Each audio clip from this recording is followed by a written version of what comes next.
कक्षा 6 विषय हिंदी। विद्यार्थियों, आज मैं आपके समक्ष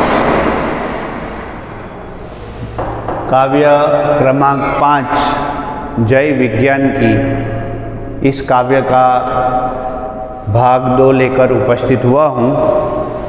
विद्यार्थियों, इस काव्य के प्रथम भाग में मैंने काव्य की महत्वपूर्ण जानकारी देने के साथ साथ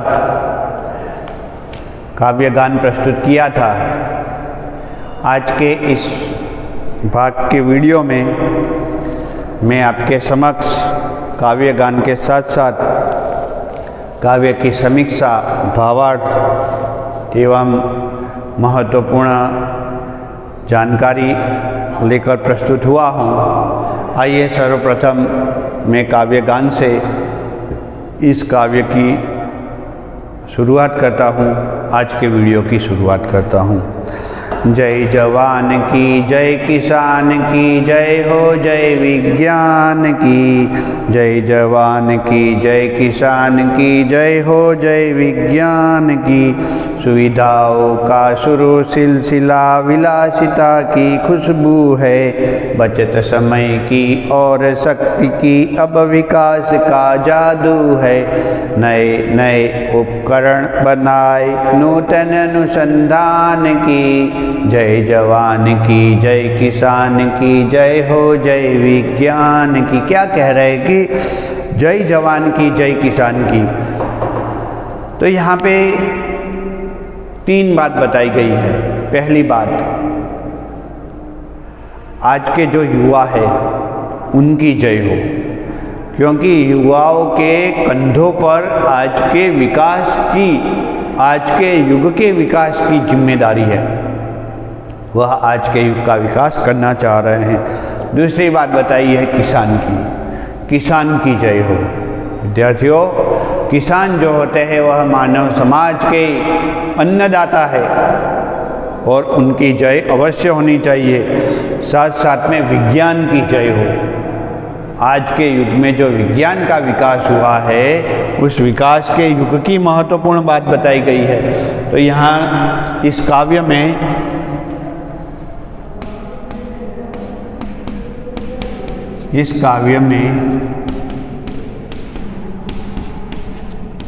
कवि ने एक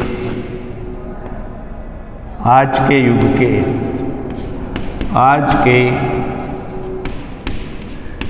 के युवाओं,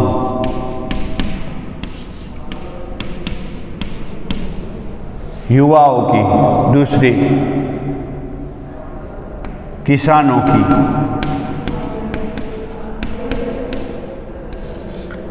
की और तीसरी विज्ञान की जय जयकार की है।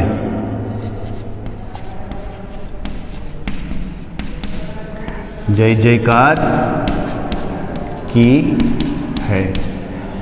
यहाँ पे कवि का कहना है कि इन तीनों की जय होनी चाहिए। आज के युग की युवाओं की जय होनी चाहिए, आज के युग के किसानों की जय होनी चाहिए और विज्ञान की जय होनी चाहिए।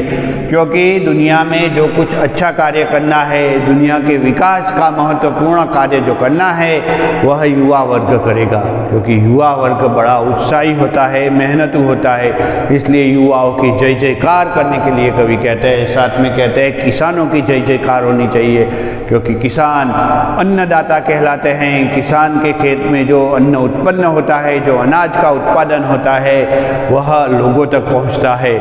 इसलिए भोजन की एक महत्वपूर्ण जिम्मेदारी, लोगों के भोजन की महत्वपूर्ण जिम्मेदारी किसानों के कंधों पर है। साथ साथ में इन दोनों चीज़ों से नहीं चलेगा, विज्ञान का विकास भी अवश्य होना चाहिए। क्योंकि आज के युग में जो विज्ञान का विकास हुआ है, अनेक क्षेत्रों में हुआ है। जैसे कि आप कह सकते कि मनोरंजन के क्षेत्र में भी हो गया है।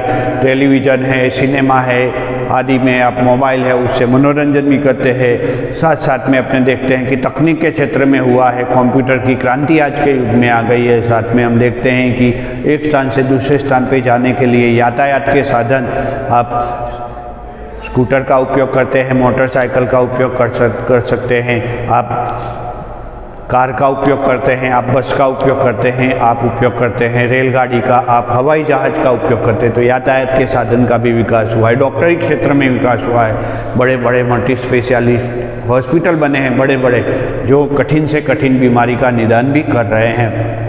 यही नहीं, आज देखिए अंतरिक्ष में कितना विकास हुआ है, सैटेलाइट उपग्रह छोड़े जा रहे हैं, जो आज विज्ञान को एक महत्वपूर्ण स्थान में लाके खड़ा कर देता है। इसीलिए कवि का कहना है कि विज्ञान की भी जय हो। सुविधाओं का शुरू सिलसिला अब विलासिता की खुशबू है। मनोरंजन के क्षेत्र की बात बताई गई है कि पहले मनोरंजन के लिए कुछ खास होता नहीं था, मदारी का खेल आदि आदि देखे जाते थे, नाटक चलते थे, कुश्ती की प्रतियोगिता देखने के लिए लोग जाया करते थे। लेकिन आज के युग में तो विकास का नया आयाम स्थापित हो गया है। आप देखते हैं कि मनोरंजन के क्षेत्र में कितनी महत्वपूर्ण चीज़ें उपलब्ध हो चुकी है। आज टेलीविज़न सेट के आगे बैठ के आप मनोरंजन का अच्छा कार्यक्रम देख सकते हैं। विलासिता की खुशबू है, बचत समय की और शक्ति की अब विकास का जादू। आज समय की बचत हो जाती है, एक स्थान से दूसरे स्थान पे जाना हो तो आप जल्दी से पहुंच सकते हैं। समय की तो बचत होती है, साथ साथ में शक्ति की भी बचत हो जाती है। तो वह सब विज्ञान के कारण हुआ है। नए नए उपकरण बनाए नूतन अनुसंधान की, तो आज नए नए उपकरण बन गए हैं। देखिए कि पहले के मोबाइल कैसे आते थे, पेजर आते थे, पेजर फैक्स इत्यादि चलता था, लेकिन आज मोबाइल बहुआयामी उपयोग में आता है। आज मोबाइल सिर्फ बातें करने का एक साधन नहीं रह गया है, लेकिन उससे बढ़कर आज आप पढ़ाई कर रहे हैं वो भी मोबाइल के द्वारा कर सकते हैं। तो यहाँ पे देख सकते हैं कि आज के युग में नए नए उपकरण विकसित हुए हैं।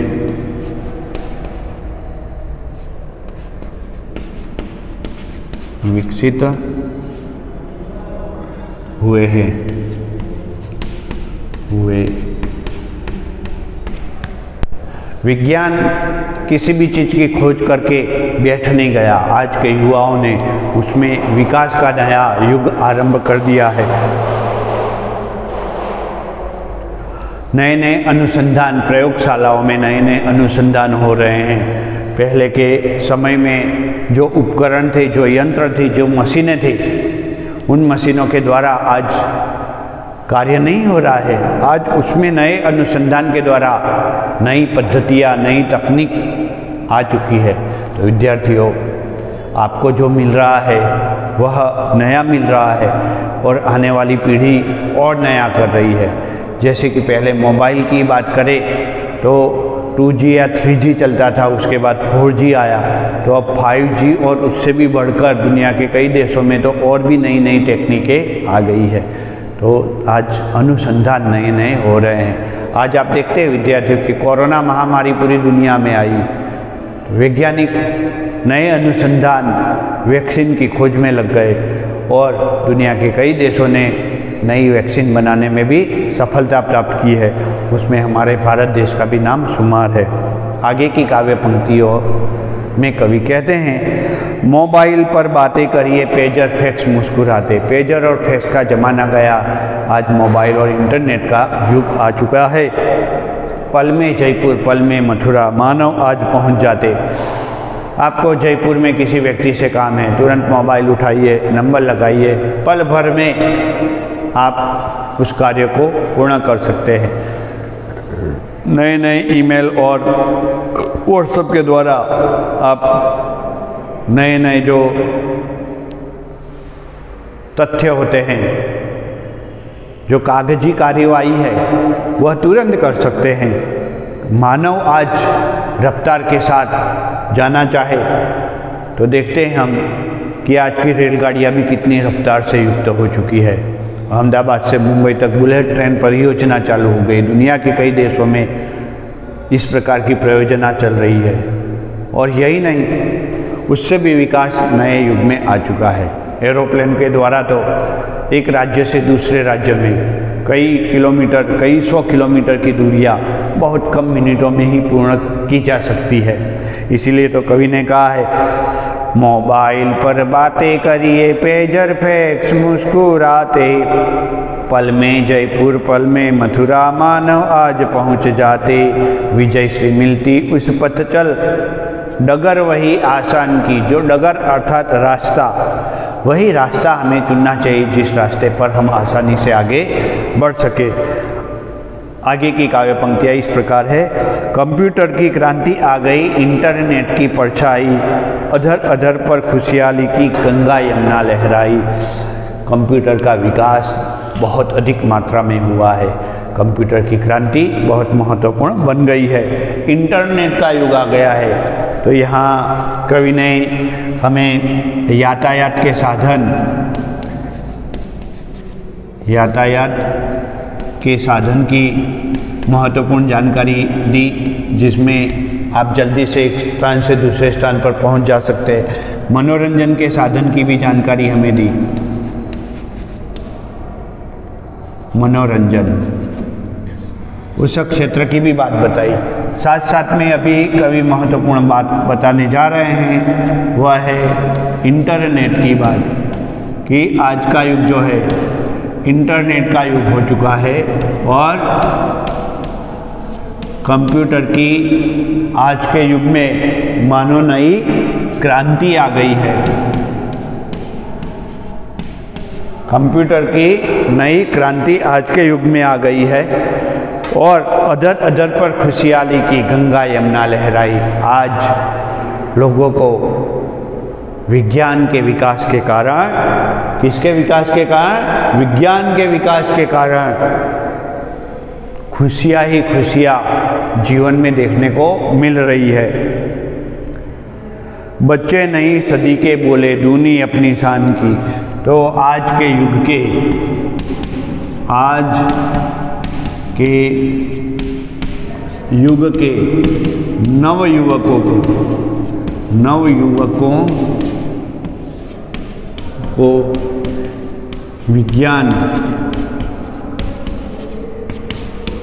विज्ञान ने बहुत कुछ दिया है, बहुत कुछ दिया है। उनमें उत्साह भर दिया है। क्या भर दिया है? उनमें उत्साह भर दिया है, नया उत्साह का संचार किया है। चले समय के साथ तभी तो दुनिया में यश पाएंगे। विज्ञान का अच्छा प्रयोग करना है। यहाँ कवि कह रहे हैं कि हमें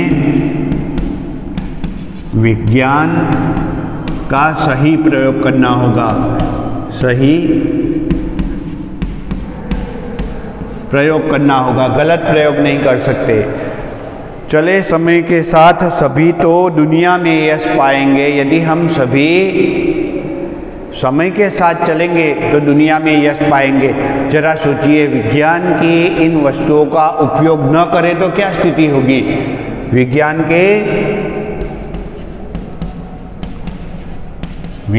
के उपकरणों का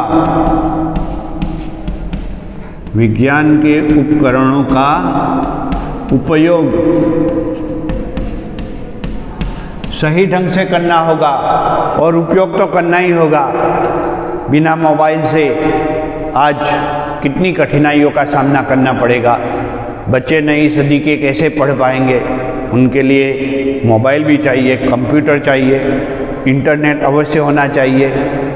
ये सब चीज़ें होनी चाहिए।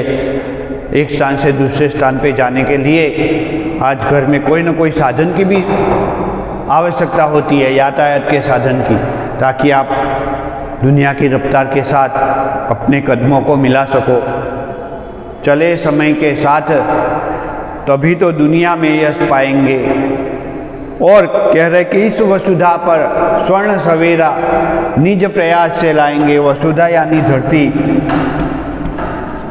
वसुधा अर्थात ये जो धरती है, यह जो पृथ्वी है,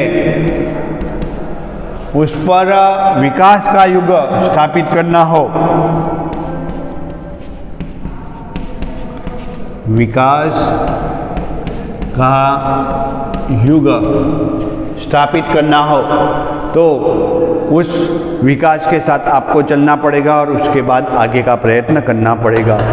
फिर करनी शुरुआत तभी सभी को मानवता के गान की। मानवता नहीं भूलनी है। यहाँ पे कवि कह रहे हैं कि मानवता न भूले। यदि हम अपनी मानवता भूल गए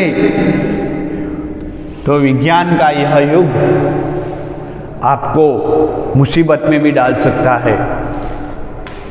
विज्ञान के युग के साथ आपको चलना है, कदम मिलाना है। बहुत ही महत्वपूर्ण बात की गई थी।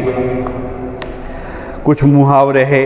स्वर्ण सवेरा लाना यानी सुख सुविधा का निर्माण करना। देखते हैं कुछ मुहावरे।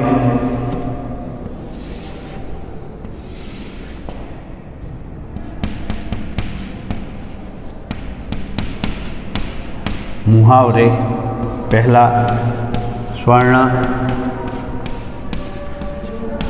सवेरा लाना।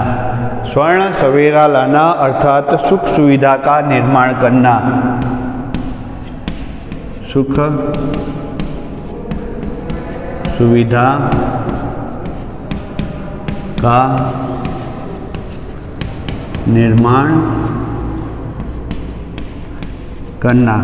इस वसुधा पर हमें स्वर्ण सवेरा लाना चाहिए। परीक्षा में यह मुहावरा पूछा जा सकता है तो यह अर्थ होगा सुख सुविधा का निर्माण करना। और मुहावरे का वाक्य प्रयोग, इस वसुधा पर हमें स्वर्ण सवेरा लाना होगा। गंगा यमुना लहराना, बहुत आनंदित होना। दूसरा है गंगा यमुना